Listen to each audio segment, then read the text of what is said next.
Lentane ummata birati Oromoo illee waliin buusaa jirta. Amaara Oromoo waliin buusuu deemaa jirta.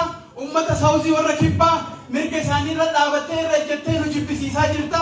Ummata Affaar warra akkana cunqurfamaa jiru akka nu jibban godhaa jirta. Nuti ummata kana hundaa wajjin firoma barbaanna. Aangoo gadhiis. Oromoon miliyoonaan qabdi gootallee. Guyyaa takka Oromoo qabsaa'ee beeku Oromoo irra qabsaa'ee malee. Guyyaa takka. Guyyaa takka Oromoo qabsaa'ee beekni kijibaan jala yaanee mataa irratti mootiidha nabiyyiidha haaraa nu dhufe Muusaa Ta'iisaa jettanii namicha laftanyaa. Haga Oromoon dhugaa walitti hin dubbannetti bilisummaan hin jirtu. Dhugaa wal himuu qabnaa jawaarillee sirreeffachuu qaba bilisa baanii ka jedhe kunoo inni gabrummaa jala jira. Argitan kunoo.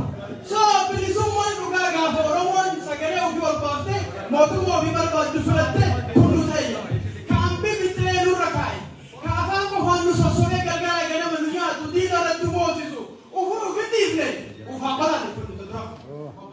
Akka dubbataan haa deemnu kijibni haa haa Oromoo keessaa aduu. Suutani kanarra gaageessu waan irratti baratti lubbuu isaa baasee akka biyyi finni du'eeyya. Haqa taasisaa ta'aadha akka biyyi. Garuu akka rabbiitti finni hin duune amma boodallee hooggantoonni Oromoo baay'ee jira beekaa kaasii galan biyya alaatti isa qofa miti. Jara namaraa namichi karoora itti baafatee ana malee mootiin hin jiru haati biyya abjuu argitee jirti. Garuu biyya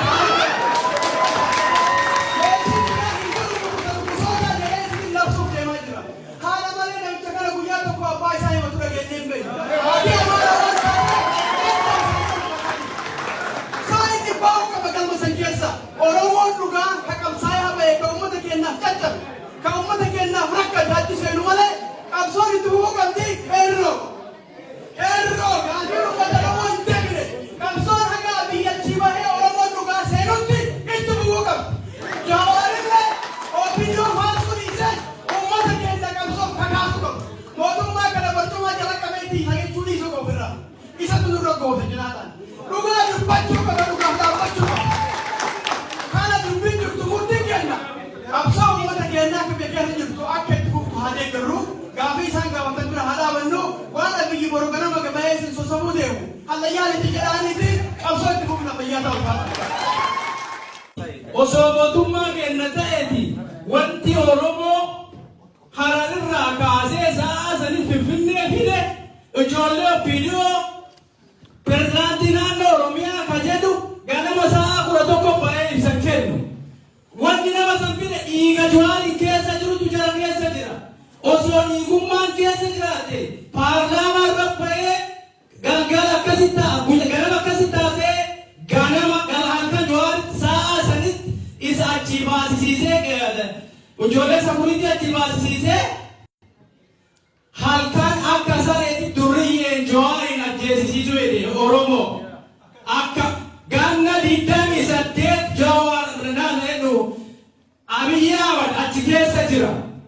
Namni Abiyyiif Oromoo walitti araarse namni Abiyyiin daangaa ta'ee Oromoo irraa ittisee gubata garaa keenya jiru gadi cabsisiisee gadi qabbaneessee Abiyyi Oromoo Abiyyi dhiyeesse Jawaar Mohammad isa barcuma isa jala qabeessan namni nyaachisuu hin saalfatin ati waan godha pirezidaantii kiyya Oromoon hooggana qaba yoo jette dogoggortee jirta. Wanni keessa mudatu waan Abiyyi dalagu ijoolleen ODP sagadii bulchaan naannoo Oromiyaa quban qabu waan akka raawwate kana hin beeku. Gubbamatti Abiyyi qarraa jira. Kamarsee jiru naftanyoota. Namni achi gabbaasee Oromiyaa tana ficcisiisuudhaaf har'a silaan hundas hin jirru. Jawaar du'eeti nama hedduu baaseensaa dhadhee du'u faana qophiirra jira.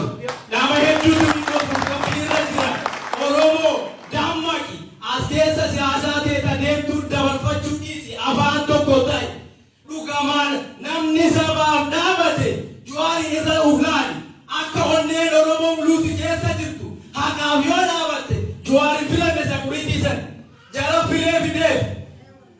Laala ijoollee sanniin jiruu fi ilaalle mindaa fi ilaalle Oromummaa ilaalte lubbuu fi ilaalte ilmi namaa takkuma jiraate lama jiraate takka jiraate Oromoo ganama gal abbaan kiyya boo'ee anillee boo'ee ilmi kiyyallee boo'uu qaba bilisoomni jennee ammallee deemnee dhumachuu qabna Jawaariin tanatu malee mata ofii diigee warra humna sii ta'ee qabsoo kana geggeessaa ture Jawaar Oromoo dammaqi wanni sii hafeen jiru qeerroo ijaaran wanni Jawaariidhaam wanni addalee rabbumaaf Oromoo jedhee dhaaba ijaari amma achi wanni waliin karkarsitu jiru dhaabni Oromoo bakka buune namni tokko gabaa'eessa jedhoo gabaasee jiru nati kana wanni ilaalamu jiru dhaaba ijaari gabbari bakka Abiy Ahmed opiniyoo namni sanarra of hin argin namni jibbaa of hin beekatin abadan opiniyoo beekuu dandeettu kana jala warra kalee uummata Oromoo finaatiin bahe jaalatanii jibbitanii nama magaalaa Finfinnee keessa deemee Finfinneen ta'u Oromootii miti jedhee akka fedhetti dubbatutu dhiisanii namticha nagaan jiru ajjeesuu warra barbaadu. Warra kalee uummata Oromoo fixee qabrii keessaa baasanii hawwattii jara ijaaran nama jiru obbo ajjeesuu barbaadan.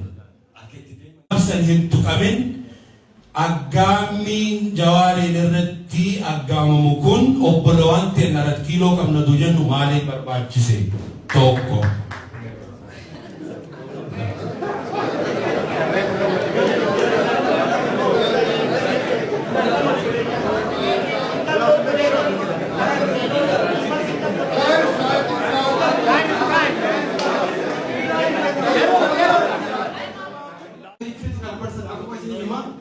Ummati keenya ofii of dagatee sadarkaa kanarra geelle jalqabumarraa gaafa Dr. Galma namichisan kan ummata keenya harkaa miila jira. Minilik gaafa seenu guyyaa gaafa irraa jalqabe minilik faarsuun dabale jalqabe Dr. Abiy. Garuu Oromoo waan waggaa 150 guutuu ummatuma kanaan harkaa miila jiramaa turte.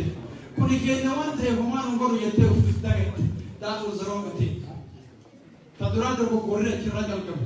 Inni garuu guyyaa tokkollee of duubatti hin deebine Haile Sillaasee uummata keenya kumaatamaan fixe achiin boodallee soortuu isaa ijaaree otoo ejjite isa agartu tokkichi keessanuu sirrii miti hin jenne kanaatu onnee isa kakaase warra nafxanyootaa kan inni nama qabatee deemuun kana onnee isa kakaase namni haqaaf hin falmanne uummanni keenya haqaaf falmataa waan hin tureef ka har'a dhufe kun dhufee jira waan isin haqarraa jallattaniif waan sheekonni keenyallee jallattaniif waan manguddoon keenya jallatteef dargaggeeyyii keenya jallataniif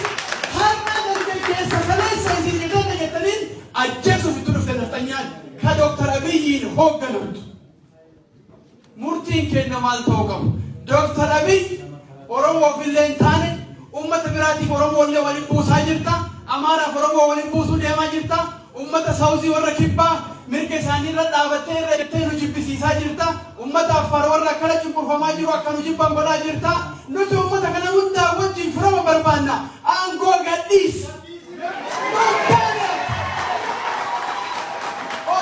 Miliyoonan qabdi gootallee guyyaa takka Oromoo qabsaa'ee beeku Oromoo irra qabsaa'ee malee guyyaa takka Oromoo qabsaa'ee beekni kijibaan jala yaanee mataa irratti mootiidha nabiyyiidha haaraa nu dhufe Muusaa Ta'iisaa jettanii namicha naftanyaa akkuma isin haga Oromoon dhugaa walitti hin dubbannetti bilisummaan hin jirtu dhugaa wal himuu qabnaa Jawaarillee sirreeffachuu qaba bilisa baanii ka jedhe kunoo inni gabrummaa jala jira argitan kunoo so bilisummaan dhugaa gaafa Oromoon sagalee ofii ol baaftee mootummaa ofii barbaaddu filatte kun nu ta'e ka ambii bittilee nurra kaa'e ka afaan qofaan nu sossobee gargaara ganama nu nyaatu diina irratti moosisu ufuu ufi dhiifne ufaa balaan kun nuti dura akka dubbataan haa deemnu kijibni haa Oromoo keessaa aduu tuutani kanarra kaa'e waan irratti baratti lubbuu isaa baasee akka Abiyyi finni du'ee jira har'a taasisaa ta'aadha akka biyyi garuu akka rabbiitti finni hin duune amma boodallee hooggantoonni Oromoo baay'ee jira beekaa kaasii galan biyya alaatti isa qofa miti jara kana maraa namichi karoora itti baafatee ana malee mootiin hin jiru haati xiyya abjuu argitee jirti garuu